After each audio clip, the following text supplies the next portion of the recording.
Hi everyone, welcome back. We're up to chapter 5 on Scone with the Wind. Here we are, and let's just get stuck in.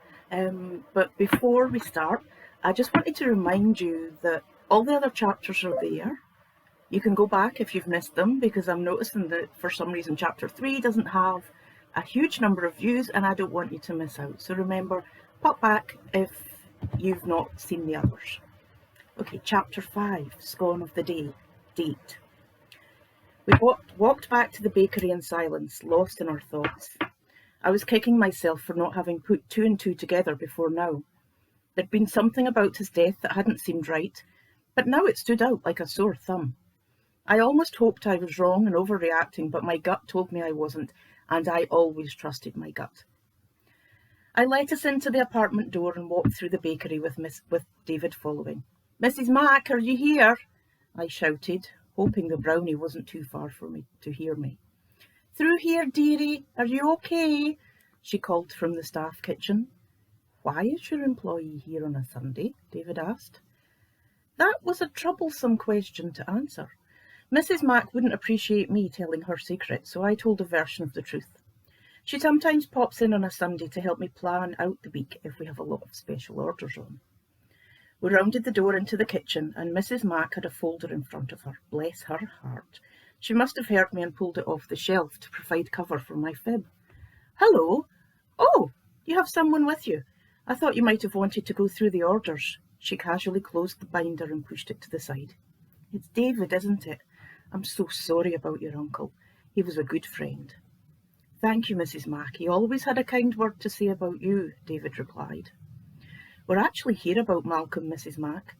I remember something while we were out for a walk and I wanted to get your insight into it. When I found Malcolm, he had one of our cheese scones on the plate like he'd been eating it, but there was only butter on it, no jam." I let that sink in to see if she caught on to what I was meaning. "No jam? I have never seen him eat a cheese scone with no jam. He said the sweetness complemented the cheese." "How was he sitting, Kitty?" I went through what I'd seen again, trying to think of any other clues which might suggest it had been less than an accident. "He'd asked for a vanilla slice that morning. First time he'd gotten one of them since Elsie passed. It wasn't there either." "I think your man here needs a drink," Mrs. Mac said, pointing to David, who looked like he might faint at any minute. She got up, grabbed 3 mugs and her bottle of malt, and poured us a good dram each and set them in front of us. "Drink up, laddie, you've had a bit of a shock." David threw back his shot and placed the mug back down on the table. Mrs. Mac gave him another. "Now take your time on this one, son. No good will come out of you getting drunk." I sipped at my whiskey, glad of the slow burn in my throat, which was warming up my shocked body. "What do we do, Mrs. Mac? The police don't think it's suspicious, but we both know Malcolm didn't eat that scone." The old woman sat there for a while, thinking. "The police won't be of any help. They've closed this case. So, unless we can bring some additional information to the table, I doubt they'll check into it." I nodded. "It appears it's up to us to figure this out. What do you think, David? If you don't want us to do this and leave him at peace, we'll respect that." David sat there nursing his drink. "I don't want to consider that someone might kill my uncle, but checking into it won't do any harm. We might find nothing, and it's just been a sad coincidence it happened the one day he decided not to have jam on his scone. But I'd kick myself if someone did this to him and they got away with it. Where do we start?" "I think the best place to start are his neighbours. They might have seen people going into the house. I think if you could do the asking, David, you're his nephew, and you could say you're just trying to figure out who would visit Malcolm to make sure that they knew about the funeral," I suggested, thinking it was the best to start close to Malcolm's home. "I can do that. There are a few older people who live on the street. One of them might have been outside in the garden. I'll do it today." Thinking a little local knowledge might be helpful, I offered my assistance. "How about I come too? I've nothing on until I take the boys to their dads, and I have a little more local knowledge than you do." He seemed relieved at the suggestion. "No time like the present. Are you okay to do it now?" "Sure, let me speak to the boys and I'll be right back down," I said. heading to the door to my apartment. I went upstairs and told my kids I'd be out for another hour and asked if they wanted to have dinner with me or their dad. They decided to stay here, so I told them to let their dad know they would be home later and then headed back downstairs. "Ready when you are, David." "Can I leave you to let yourself out, Mrs. Mac?" I asked, knowing where she went when she wasn't working with me, but interested to find out. I made a mental note to ask her when we were on our own. "I've been taking care of this place before you were born, dearie. Off you go and do some snooping," she said, her eyes laughing. "I'm sorry that this isn't as simple as we first thought, David. I just can't get rid of the idea that it wasn't an accident." "I trust you. Uncle Malcolm was set in his ways, and the more I think about it, the more I can see why you think someone else must be involved. I wouldn't be much of a nephew if I let that go, would I? I wouldn't think any less of you if you didn't want to get involved in this. If I'm right, there's a murderer walking about. You don't have to be part of it. It might put a target on your back too." "Maybe so, but he's my family. I have to do the right thing by him. Let's see who's home and find out what they might have seen," he replied, walking into the street where his uncle had lived. We could see Jenny Ray sitting at a bench in her garden, so we walked over to speak to her first. "Hi, Miss Ray. How are you?" I asked. She glanced up from her book as she heard me call out and smiled. "Kitty, lovely to see you down here. And who's this handsome man by your side?" David smiled. "I'm Malcolm Mackenzie's nephew. I'm here to sort his affairs out, Mrs. Ray." "Oh, I'm so sorry for your loss. Such a tragedy. He used to drop some of his extra vegetables in for me. Great gardener, your uncle, and a lovely man." Her neighbour's passing genuinely seemed to have upset Jenny. "Thank you. I'll miss him. I wondered if you had noticed anyone visit him those last few days. I want to make sure that everyone knows about the funeral," David asked.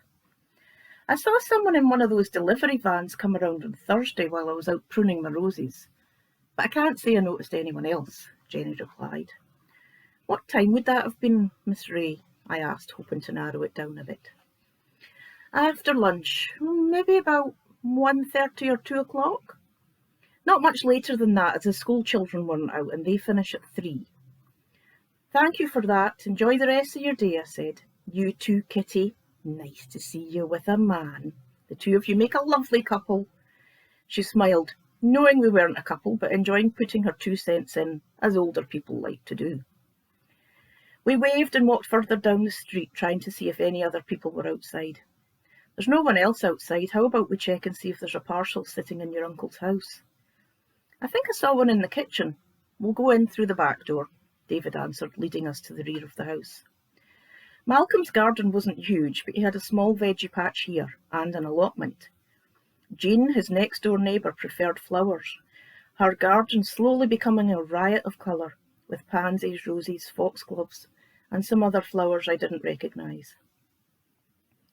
I spotted her down by the hedge at the back of the garden, sitting on a bench wearing a single pink rubber washing-up glove, and I smelled something unexpected. Is Jean smoking a joint? And why is she wearing a rubber glove in one hand? I asked, amused that the older woman was smoking weed in her back garden. "Yep. Seems to do it every day about this time.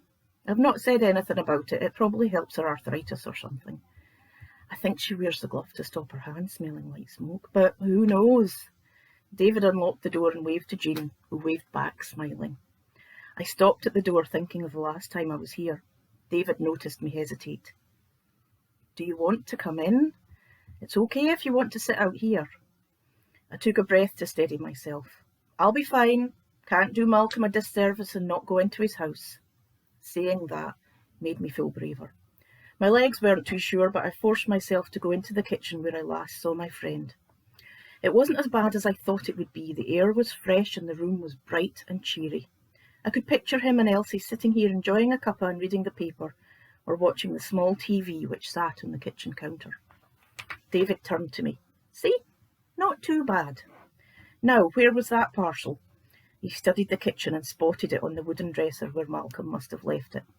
Picking it up, he checked to see if it was open, but the seal was still closed.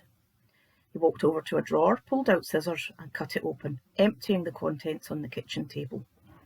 The parcel had contained a book and a packing slip, all very innocent. He must have ordered it for himself. It seemed sad that he wouldn't get to read his new detective book. Malcolm loved a good crime novel and tried to encourage me to read them too. That wasn't much help. He loved his books though, David said. I was thinking the same. He used to try and get me to read them too. He was forever bringing them into work and reading on his break. Would you mind if I took the book? I know it's strange to ask, but I think I'd like to read it. Honour his memory. It seems sad that it would just lie there unread. Help yourself, yeah. I'm more of a sci-fi fan. I wonder if there's anything out of place. I've not really started doing much. Do you want to check? You've probably been here more recently than I have. We had a scout round the house, but everything seemed in its normal place. Finding out if someone offed Malcolm would be harder than I thought. I see nothing that stands out. Do you? I asked David. Before he could answer, there was a knock at the back door. Hello, it's Jean from next door. David walked back through to the kitchen and I followed behind him. Hello, Jean, how are you? I'm good, David. I brought you round some soup in case you were hungry. Oh, hello, Kitty, how are you? You poor soul, finding him here like that. I remembered her from the day I found Malcolm. She'd been the first to ask how he was. I'm fine, Jean, but it was quite a shock to see him. Did you see anyone visit Malcolm over the last couple of days before he passed? David wants to make sure he invites everyone who was friendly with him. Well, he had a parcel delivered on the Thursday. I was doing a bit of gardening and enjoyed the sunshine when the young man brought it round. Malcolm was outside with a cup of tea when it arrived. He told me it was new book. Then after that, Tommy Bell popped in. He'd been visiting Malcolm since your aunt died, but I hadn't seen him round much lately. Malcolm said they disagreed on something and he was letting Tommy cool off a bit. Thanks for letting us know. I'll speak to Tommy and make sure he knows about the arrangements. And thanks for the soup, Jean.